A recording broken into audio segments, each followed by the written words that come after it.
Hello everyone, welcome to arts study में DG. Arts study में DG में आपका बहुत बहुत स्वागत है। As you know that we have started political science series of class 6। This is the third lecture of chapter 6 that is rural administration. तो rural administration का ये हमारा तीसरा लेक्चर है। इससे पहले हम लोगों ने इस चैप्टर में 2 लेक्चर कर रखा है। अगर आपने पिछले दोनों लेक्चर्स को नहीं देखा है तो डिस्क्रिप्शन में आपको प्लेलिस्ट का लिंक मिल जाएगा, वहाँ से आप पिछले दोनों लेक्चर को एक्सेस कर सकते हैं। तो पिछले लेक्चर में हम लोगों ने देखा था कि पुलिस स्टेशन का एरिया क्या होता है, पुलिस स्टेशन में वर्क कैसे होता है। आज हम लोग देखेंगे मेंटेनेंस ऑफ लैंड रिकॉर्ड, यानी कि लैंड का कैसे रिकॉर्ड को मेंटेन किया जाता है, कौन करता है, उन सब चीज़ों के बारे में हम लोग इस लेक्चर में कवर करेंगे। तो you saw that Mohan and Raghu were arguing heatedly whether the common boundary of their fields has been shifted. तो हम लोग देख चुके हैं कि मोहन और रघु के बीच में उस उनके जो खेत का बाउंड्री होता है उसको लेकर के क्या होता है, झगड़ा होता है कि कहीं रघु ने जो है उसके बाउंड्री को आगे बढ़ा लिया है और ज़्यादा एरिया अपने अंडर में ले लिया। इसको लेकर के क्या होता है, मोहन और रघु के बीच में झगड़ा होता है। तो isn't there a way by which they could have settle this dispute in a peaceful manner. तो क्या कोई ऐसा तरीका नहीं है जिससे कि मोहन और रघु जो है शांति से बैठ करके आराम से मतलब बातचीत करके इस मामले को सुलझा सके कि किसका कितना बाउंड्री होना चाहिए, किसका लैंड कितना है। Are there records that show who owns what land in the village. क्या कोई ऐसा रिकॉर्ड होता है जिसमें ये पता चले कि किसके पास कितना ज़मीन है, कि कौन सा ज़मीन किसका है, ये सब पता चले। Let us find out how this is done. तो चलिए हम लोग इस चैप्टर में यहीं देखते हैं कि किसका लैंड कितना है, कहाँ पे बाउंड्री होना चाहिए, कौन सा लैंड किसको बिलोंग करता है। तो इन सब का रिकॉर्ड के रिलेटेड जो है हम लोग इस जो लेक्चर है इसमें कवर करते हैं। तो measuring land and keeping land record is the main work of the patwari. तो भूमि को मापना यानी कि लैंड को मेजर करना कि कितना भूमि है वो, और लैंड से रिलेटेड जो है रिकॉर्ड रखना, ये पटवारी का काम होता है। The patwari is known by different names in different state. In some villages such as officers are called lekhpal, in other कानून गो और कर्मचारी और विलेज ऑफिसर। तो पटवारी को जो है अलग अलग स्टेट में अलग अलग नाम से जाना जाता है। किसी किसी विलेज में सच ऑफिसर्स, तो पटवारी जो ऑफिसर्स होते हैं तो उनको किसी किसी विलेज में लेखपाल भी बोला जाता है, कहीं कहीं पे उनको कानूनगो भी बोला जाता है, कहीं कर्मचारी भी बोला जाता है, और विलेज ऑफिसर भी कहीं कहीं बोला जाता है। आप हमको कमेंट में बताइएगा कि आपके यहाँ क्या बोला जाता है। हमारे यहाँ तो शायद कर्मचारी बोलते हैं। We will refer to this offer as officer as patwari. तो हम लोग जो है इस चैप्टर में उस ऑफिसर को पटवारी नाम से ही बुलाएंगे, जिसका काम क्या होता है, लैंड को मेजर करना और लैंड का रिकॉर्ड रखना। Each Patwari is responsible for a group of villages. तो हर एक पटवारी का मतलब हर एक पटवारी जो है एक ग्रुप ऑफ विलेजेस के लिए रिस्पॉन्सिबल होता है, जिम्मेदार होता है। यानी कि एक पटवारी के अंदर सिर्फ एक ही नहीं, कई सारे गांव जो है उसको उसको मतलब दे दिया जाता है कि इसका मेजर करना और इसका रिकॉर्ड रखना जो है तुम्हारा काम है। The patwari maintains and updates the record of the village. Patwari क्या करता है, उस गांव में जो भी खेत है, उसके लैंड है, उसके रिकॉर्ड को मेंटेन करता है और उसमें समय समय पे क्या करते रहता है, अपडेट करते रहता है। जैसे आप फ़ोन में ऐप्स को अपडेट करते हो, वैसे पटवारी का काम क्या होता है, लैंड के रिकॉर्ड को अपडेट करते रहना। यहाँ पे जो एक फिगर दिख रहा है, तो इसमें क्या कर रहा है, पटवारी जो है एक डॉक्यूमेंट दिखा रहा है, उसमें कुछ रजिस्टर जो है वो दिखा रहा है, उसमें मैप वगैरह भी रहता है। तो the map and corresponding details from the register on next page are a small part of records kept by the patwari. The patwari usually has ways of measuring agricultural field. तो पटवारी का पास क्या होता है, तरीका उसको पता होता है कि कैसे एग्रीकल्चरल फील्ड को मापना है। In some places a long chain is use. तो बहुत सारे जगहों पे क्या किया जाता है, एक काफ़ी लंबा सा चेन का यूज किया जाता है भूमि को नापने के लिए। हमारे यहाँ भी यही होता है। In some places a long chain is use. In the above instance the patwari would have measured both Mohan's and Raghu's field and compare them with the measurement on the map. तो देखो हर एक लैंड का क्या होता है, एक नक्शा बना होता है। तो पटवारी जो है, अभी जो केस चल रहा था मोहन और रघु का जो मैटर है, उसमें पटवारी क्या करेगा, पटवारी आएगा, मोहन के लैंड को भी मापेगा और रघु के मैप को भी लैंड को भी मापेगा, और उसके पास जो लैंड का नक्शा होता है, मैप होता है, उससे मैच करेगा। और मैच करने के बाद देखेगा कि बाउंड्री जो है किसके तरफ बढ़ा है और किसके तरफ घटा है, और इससे जो है एग्जैक्ट बाउंड्री कहाँ पे आएगा वो पटवारी डिसाइड करके लोगों को बताएगा। If they did not match then it would be clear that the boundary of the field has been changed. तो इन लोगों का जब माप लेगा तो अगर जो एरिया आ रहा है वो मैप में मैच नहीं करेगा तो वो समझ जाएगा कि क्या हुआ है, कहीं ना कहीं किसी न किसी ने बाउंड्री घटाया या बढ़ाया है, आगे पीछे किया है, तो वो डिसाइड कर लेगा अपना मैप में देख करके। ये पटवारी का काम आप इससे समझ सकते हैं कि पटवारी का क्या काम होता है, कैसे वो मेजर करेगा, नक्शे से मिलाएगा और नक्शे से मिलाने के बाद डिसाइड कर लेगा कि हाँ किसने किधर घसकाया है, आगे पीछे किया है। The patwari is also responsible for organising the collection of land revenue from the farmers and provide information to the government about the crops grown in this area. तो पटवारी का और भी काम होता है, जैसे उसका काम ये होता है कि वहाँ पे जो भी लैंड है उनसे रेवेन्यू यानी कि एक तरह से उनसे टैक्स लेकर के, किसानों से टैक्स लेकर के और सरकार को देना, ये भी पटवारी का काम होता है। इसके अलावा पटवारी का यह भी काम है कि सरकार को इन्फॉर्मेशन देना कि वहाँ पे उसके एरिया में कौन सा क्रॉप को ग्रो किया जा रहा है। This is done from the records that are kept and that is why it's important for patwari to regularly update this.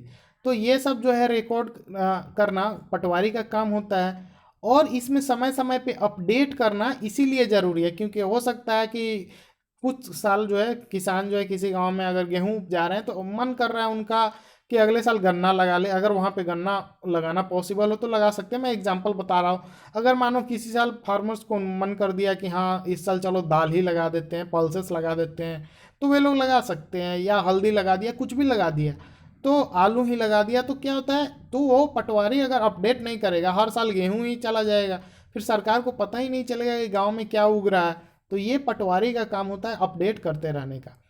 Farmers may change the crops grown on their field और someone may dig a well somewhere and keeping track of all this is the work of revenue department of the government. तो farmer क्या कर सकते हैं, अपने crop को बदल सकते हैं।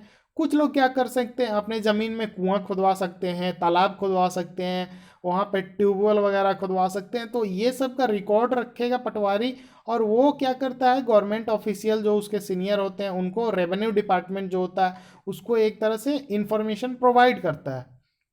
Senior people in this department supervise the patwari's work. तो सीनियर जो ऑफिसर होते हैं, पटवारी के जो ऊपर के ऑफिसर होते हैं, उनका काम क्या होता है कि देखना, सुपरवाइज करना कि पटवारी जो काम कर रहा है, जो डेटा दे रहा है हमको रिकॉर्ड करके, वो सब सही है या नहीं है, मतलब कुछ गड़बड़ तो नहीं कर रहा है पटवारी, ये सब काम रहता है उनका सुपरवाइज करना।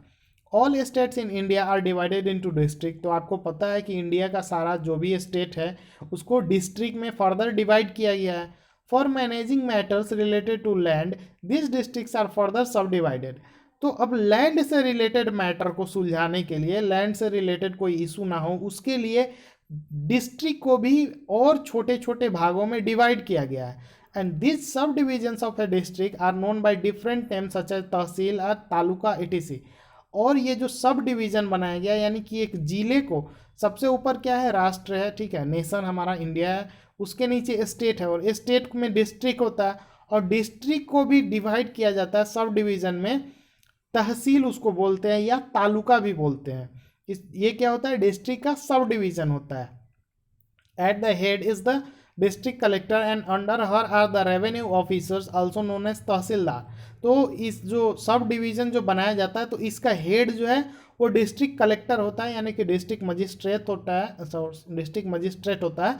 और उसके अंडर में जो ऑफिसर्स आते हैं जो उनको क्या बोला जाता है, जो तहसील के हेड होते हैं उनको तहसीलदार बोला जाता है। They have to hear dispute. तो उन लोगों का काम क्या होता है कि कोई अगर डिस्प्यूट हो रहा है तो उसको सुनना। They also supervise the work of the patwaris and ensure that records are properly kept and land revenue is collected। तो उनका काम होता है कि पटवारी के काम को क्या करना, सुपरवाइज करना कि पटवारी जो है कैसे काम कर रहा है। पटवारी को अगर कोई इन्फॉर्मेशन देना है, कोई इन्फॉर्मेशन लेना है, वो सब काम किनका होता है, तहसीलदार का होता है। यानी कि सबसे नीचे पटवारी और पटवारी के ऊपर तहसीलदार और तहसीलदार के ऊपर डिस्ट्रिक्ट कलेक्टर। अच्छा, डिस्ट्रिक्ट कलेक्टर नाम क्यों दिया गया है, क्योंकि पहले क्या होता था, कलेक्टर का काम लैंड से जो रेवेन्यू आता था, जो भूमि से जो कर आता था, टैक्स को कलेक्ट करना, वो काम होता था। बाद में उसको और सारे डिपार्टमेंट को दे दिया गया, तो इसीलिए पहले जो है उसको कलेक्टर बोला जाए। कलेक्टर मतलब कलेक्ट करने वाला। तो अभी भी क्या है, हेड जो है डिस्ट्रिक्ट कलेक्टर ही है। और वे लोग क्या करते हैं, सुपरवाइज करते हैं, लैंड रेवेन्यू कितना कलेक्ट हुआ इन सब का रिकॉर्ड रखते हैं। They make sure that the farmers can easily obtain a copy of their record. तो वे लोग ऐसा श्योर मेक करते हैं, मतलब ऐसा एक क्या बोलते हैं, सुविधा प्रदान करते हैं कि जो भी फार्मर्स हैं उनको जब कभी भी अपने लैंड से रिलेटेड कोई भी डॉक्यूमेंट चाहिए, कोई भी रिकॉर्ड चाहिए, तो उनको आसानी से मिल सके। Students can obtain their caste certificates etc. Student को अपना कास्ट सर्टिफिकेट चाहिए, वो भी उसको आसानी से मिल सके। ये सब काम किसका होता है, तहसीलदार का। The tehsildar's office is where land disputes are also heard. अगर भूमि से रिलेटेड कोई भी विवाद होता है तो वो तहसीलदार के ऑफिस में ही उस विवाद को क्या किया जाता है, सुलझाया जाता है।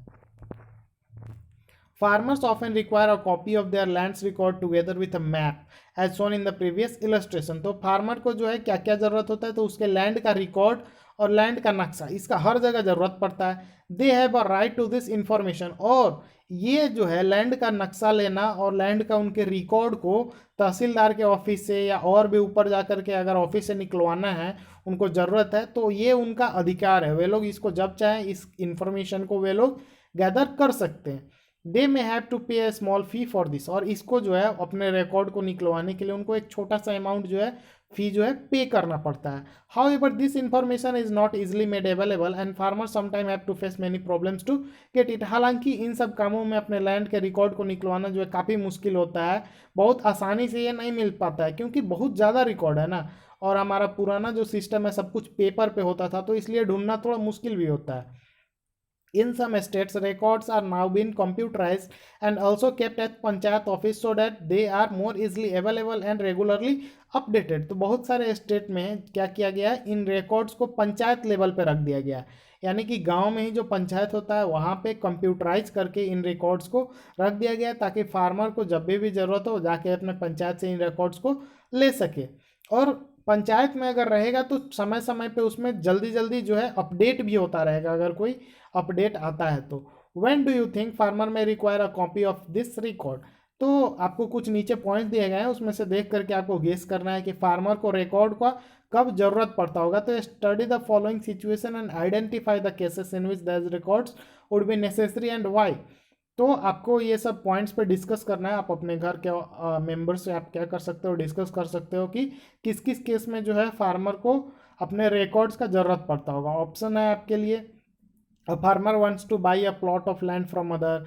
अगर कोई फार्मर किसी दूसरे से लैंड खरीदता है। A farmer want to sell her produce to another. एक फार्मर जो है अपना जो अनाज जो उपजा है उसको बेचना चाहता है, तो इसमें तो हमको नहीं लगता है उसको रिकॉर्ड का जरूरत पड़ेगा। A farmer wants a loan from the bank to dig a well in her land. अगर किसी किसान को लोन चाहिए बैंक से और उसके खेत में वेल कुआं खुदवाने के लिए, तब हाँ इसमें तो ज़रूरत पड़ेगा। पहले वाले में भी ज़रूरत पड़ेगा कि अगर उसको प्लॉट खरीदना है तो। A farmer want to purchase fertiliser for his field. अगर किसी को फर्टिलाइजर खरीदना है यानी कि खाद खरीदना है, तो इसमें भी ज़रूरत नहीं पड़ता होगा मे बी। हालांकि अगर सरकार जो है गवर्नमेंट जो फर्टिलाइजर्स प्रोवाइड करती है जिस पे सब्सिडी होता है, उस पर शायद ज़रूरत पड़ता होगा मे बी। आप एक बार अपने फैमिली मेम्बर से इसको कंफर्म करेंगे। और farmer wants to divide his property among his children. अगर कोई किसान जो है अपने बच्चों में अपने प्रॉपर्टी को बांटता है तो उसमें भी ज़रूरत पड़ेगा। ठीक है, तो आपको इन सबको डिस्कस करना है अपने फैमिली मेम्बर्स के साथ। आप कमेंट करके बता सकते हैं कि किस किस में आपको आपके मतलब गांव में या आपके फैमिली वाले को ज़रूरत पड़ता है लैंड रिकॉर्ड्स का।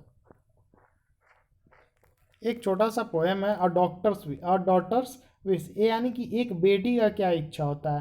आई want a place of my own plot dowry, क्या सॉरी डॉरी।